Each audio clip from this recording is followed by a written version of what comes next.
네, 이제 올해 증시가 오늘과 월요일 이렇게 2거래일밖에 남지가 않았습니다. 그래서 내년을 좀 준비해야 되는데요. 조금 더 자세한 얘기를 해보기 위해서 W자산운용의 노현벽 대표를 이 자리에 모셨습니다. 어서 오십시오. 안녕하십니까.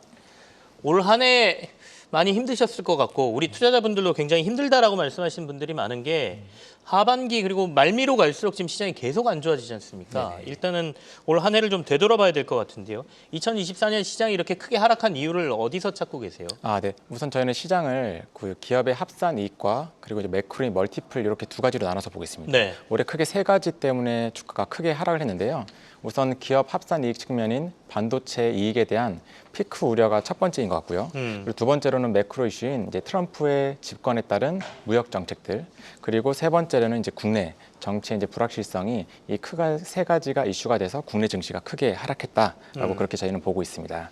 내적으로는 기업 이익도 좀 안 좋아졌고 네네. 그 얘기는 우리 스스로도 문제가 좀 있었고 외부로는 미국의 대외 정책이나 뭐 이런 것들의 변화 이게 우리한테 좀 안 좋을 것 같다는 전망이 작용을 한 거고 네, 맞습니다. 거기에다가 정치적 리스크까지 더해지면서 이 세 가지가 모두 악재로 작용했다 이렇게 표현을 해주셨는데 그럼 좀 더 세부적으로 들어가서 얘기를 좀 해보죠.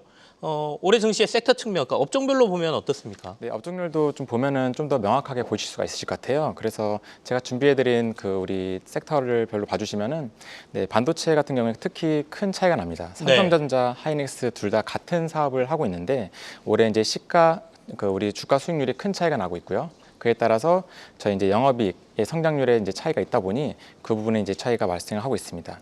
그리고 이제 바이오시밀러 같은 경우에도 삼성 바이오로직스와 셀트리온 둘 다 이제 유사한 사업을 하고 있지만 올해 실적 성장률이 차이가 있었고 그에 비해서 실적 그 주가 수익률 역시 30%포인트 가까이 차이가 났었습니다. 네네. 그 외에도 뭐 인터넷 기업과 그리고 2차 전지 기업들도 이런 실적 성장률의 차이에 따라서 특히 그 우리 주가 수익률의 차이가 많이 갈렸다라고 봐주시면 좋을 것 같습니다. 즉 주요 원인은 네. 올해의 실적 성장률이 주가의 이제 성과에 많은 기여를 했다라고 저희가 보고 있습니다.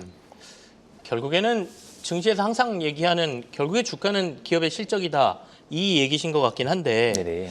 같은 섹터 내에서도 실적 성장률의 차이가 크게 나타나면서 주가도 좀 달랐다 이런 말씀 아니시겠습니까? 네, 맞습니다. 실적 성장률이 올해 주가에 뭐 기본적으로는 실적 성장률을 가장 중요하게 보긴 한데 더 영향을 많이 미쳤다 이렇게 봐야 되나요? 네, 보통 실적이 당연히 이제 주가에 영향을 많이 미칩니다. 네. 근데 올해처럼 이제 전체 시장의 성장률이 좀 낮은 상태에서 좀 해외랑 국내의 매크로 이슈가 워낙 크다 보니, 즉 대외 이슈가 크다 보니 더욱더 기본으로 돌아가서 기업의 실적 성장률, 이 주가에 더 많은 영향을 끼친 것으로 그렇게 보고 있습니다. 특히 올해 예를 들어서 실적의 성장률이 좋았던 기업들은 네. 또 주가 수익률 역시 우수했었고요. 또 반면에 실적 성장률이 낮았던 섹터와 기업들은 특히 올해 실적이 되게 안 좋았고 대표적으로 뭐 2차 전지, 엔터테인먼트, 임플란트, 태양광 같이 이런 쪽은 실적과 주가가 동반해서 크게 하락을 했었던 경험을 올해 했었습니다. 분위기 좋으면 다 같이 움직이는데 네네. 대외 분위기가 안 좋다 보니까 진짜로 실적 좋은 애들만 움직이고 네, 안 좋은 애들은 더 안 좋았다 이런 말씀이시네요. 네네. 그래도 올해 시장 대비 선전한 섹터들도 있을 거 아닙니까? 네네. 어떤 것들이 있나요? 대표적으로 네. 또 여기 저희가 이제 화장품이랑 조선, 그 변압기, 미용기 같은 섹터를 말씀드리고 있는데요. 네. 제가 준비해둔 자료를 한번 같이 참고해 보시면 좋을 것 같아요. 그래서 대표적으로 올해 화장품 같은 경우에도 이제 굉장히 실적 성장이 우수했고요. 또 그와 비례해서 주가 수익률도 굉장히 우수했었습니다. 그리고 조선 같은 경우에도 올해부터 이제 이익 턴어라운드가 본격적으로 발생을 하면서 올해 이제 주가도 상당히 우수했었고요. 그리고 그 외에도 그 변압기 쪽, 그 효성중공업을 비롯한 다양한 기업들이 올해 실적 성장도 좋았고 또 마찬가지로 기업의 주가 수익률도 좋았습니다. 그리고 마지막으로 미용기기 같은 기업들, 올해 이제 클래시스나 파마리서치, 휴대 같은 기업들도 실적과 주가가 동반해서 상승했고요. 사실 올해에도 사실 실적이 성장한 기업들은, 성장률이 우수했던 기업들은 주가 역시 올해 시장이 안 좋았지만 굉장히 좋은 성과를 기록했던 한 해였었습니다. 올해 이제 실적 성장 섹터 좋았던 기업들을 저희가 좀 보고 있었는데 그럼 이 흐름이 내년에도 좀 이어질 거라고 보십니까? 지금 대표적인 게 뭐 실리콘투, HD 현대중공업, 그다음에 뭐 전선 변전 이쪽은 HD 현대일렉트릭 이런 데들이 올해 가장 주목받던 회사들이지 않습니까? 네네. 이런 기조가 내년에도 좀 이어질 걸로 네, 보세요. 물론 이런 기업들이 내년도에도 성장률을 이어가건, 즉 예를 들어서 작년보다 네. 올해 더 나은 성장률을 보여주시거나 만약 유지가 된다면 이러한 추세는 저희는 기본적으로 유지될 것으로 그렇게 보고 있습니다. 중요한 건 이제 내년이죠. 앞서도 이제 이 거래일밖에 안 남았다라고 제가 말씀을 드렸는데 네. 내년에 2025년 전체 시장을 봤을 때 시장 핵심 포인트는 어떤 걸 봐야 된다고 보십니까? 앞서도 이제 올해는 실적 성장률이 사실상 주가 등락을 좌우했다라고 말씀하셨으니까 네. 그게 주요 포인트인가요, 올해도? 네, 아무래도 지금 현재 시장을 간단하게 언급드리면 네. 시장 자체는 사실 지금 말씀드린 그 세 가지 포인트로 우려가 굉장히 많은 상황인 것 같아요. 반도체 피크 우려, 그리고 트럼프의 무역 관세, 그리고 마지막으로 국내의 정치적인 불확실성이 다 반영이 되어 있습니다. 이러한 불안감이 너무나 많지만 이러한 불안감이 주가에도 충분히 많이 반영된 것도 같이 인지를 하시면 좋을 것 같아요. 그래서 이러한 우려가 있지만 어쨌든 저희가 또 다시 기본으로 돌아가서 실적 성장률이 좋은 기업들의 가치는 우상향한다라고 저희는 계속 보고 있습니다. 네. 그래서 올해에도 우리 실적 성장률과 주가 수익률이 이제 유사하게 나타났었는데요. 내년 같은 경우에도 이러한 주요 매크로 이슈들은 좀 불확실성이 아직 남아있기 때문에 더더욱 또 올해에도 내년에도 실적에 집중하자라고 그렇게 보고 있고 그러한 기준으로 저희가 다양한 주식 그 섹터를 네. 지금 관심 있게 보고 있는 상태입니다. 그러면 말씀하신 것처럼 내년에 실적적으로 괜찮게 보이는 전망이 되는 데들은 어디가 있는지 좀 얘기를 나눠보고 싶은데요. 네, 맞습니다. 내년에도 다양한 섹터들이 이제 기업 성장률이 우수할 것으로 전망이 되고 있어요. 네. 그래서 현재 컨센서스 기준으로 저희가 정리를 해봤고요. 가령 첫 번째로 이제 바이오시밀러가 좀 내년도에 저희가 좀 관심을 가지고 있습니다. 올해 같은 경우에도 삼성바이오로직스는 영업이익 성장을 20% 이상 했고요. 그래서 주가도 20% 이상 올랐습니다.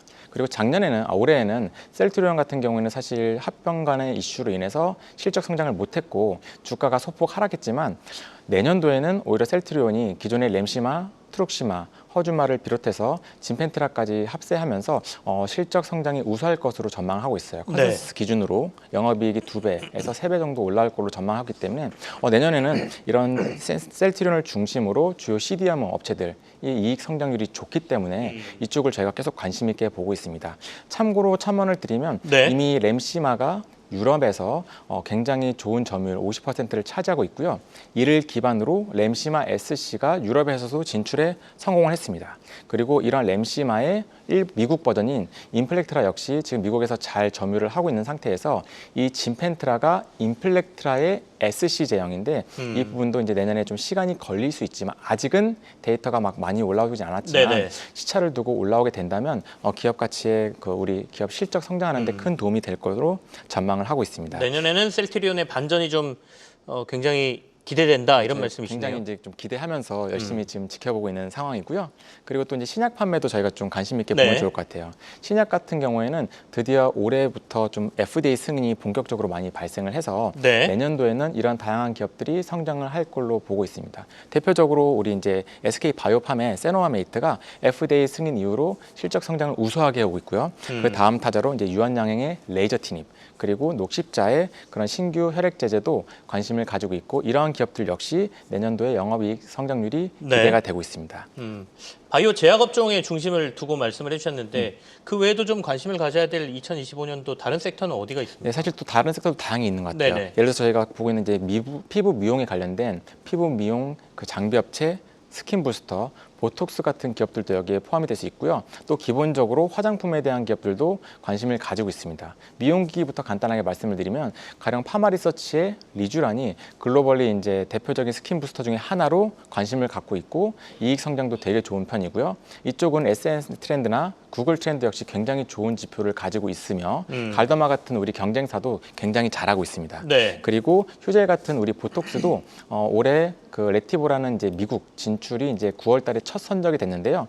내년도에도 이쪽 미국이 온기 반영되면서 한국보다 훨씬 큰 시장이 이제 열릴 것으로 보기 때문에 휴젤도 저희가 이제 좋은 기업이고 이익 성장이 뛰어나서 관심을 가지고 있습니다. 네. 그리고 올해 상반기에 주인공이었던 우리 화장품들 그렇죠. 역시도 네. 내년도 여전히 성장률이 좋습니다. 그래서 최근에 3분기 실적이 좀 아쉬웠지만 또 주가에도 어느 정도 많이 반영이 되어 있다고 보고 있어서 또 내년도의 트렌드를 보면서 좀 관심 있게 보려고 진행을 하고 있습니다. 지금 환율 시장의 변동성이 굉장히 크지 않습니까? 네네. 원화가 굉장히 약세를 보이고 있는데 이거는 화장품 관련주들에게는 어떤 영향이 있을까요? 네, 기본적으로 내년에 이익 성장하는 기업들이 공통점이 수출주입니다. 그래서 수출 비중이 대부분 70% 이상이기 때문에 네. 사실 지금 환율이 높은 부분은 오히려 국내 수출 기업들한테는 유리하다라고 저희는 보고 있고요. 그리고 이런 기업들이 미국 내의 경쟁자가 별로 없기 때문에 그리고 미국 내의 공장과 경쟁하는 게 사실 적기 때문에 네네. 그 트럼프 정권에서도 상대적으로 영향이 적고 그래서 또 예를 들어서 여기에서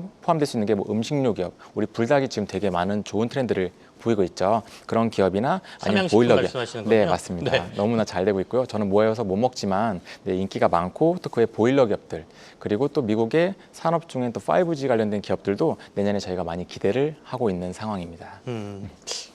특이한 게 이제 IT나 AI 이런 데는 별로 관심이 없으신가 봅니다. 네. 그쪽은 아무래도 네. 저희는 이제 변화의 기울기 초기를 캐치하는 게 되게 중요한 하우스이고요. 그러다 보니까 아무래도 글로벌 소비재들이 많이 네. 있습니다. 근데 이제 아무래도 말씀하신 섹터들은 뭐 저희보다 더 잘 보시는 분들도 있고 아무래도 엔비디아를 중심으로 서프라이즈가 이제 오랫동안 나왔기 때문에 네. 그리고 또 반도체는 아시다시피 이제 경쟁 강도가 있기 때문에요. 저희가 좀 추정하기 좀 어려운 부분이 있다고 보고 있습니다. 그래서 좀 저희는 좀 자신 있는 내년에 이익 성장률이 높다고 판단되는 네. 그러한 기준으로 좀 저희가 집중해서 보려고 하고 있습니다. 말씀해 주신 거 외에도 좀 특이한 데가 있다면 몇 가지 더 소개를 좀 해주시죠. 네, 물론입니다. 근데 내년에는 그동안 오랫동안 고생했던 우리 제작업체들, 네. 드라마 제작업체들도 저희가 관심을 가지고 있어요. 가령 스튜디오 드래곤이라던가 아니면 SBS 같은 기업이 여기에 해당이 될 수가 있는데요.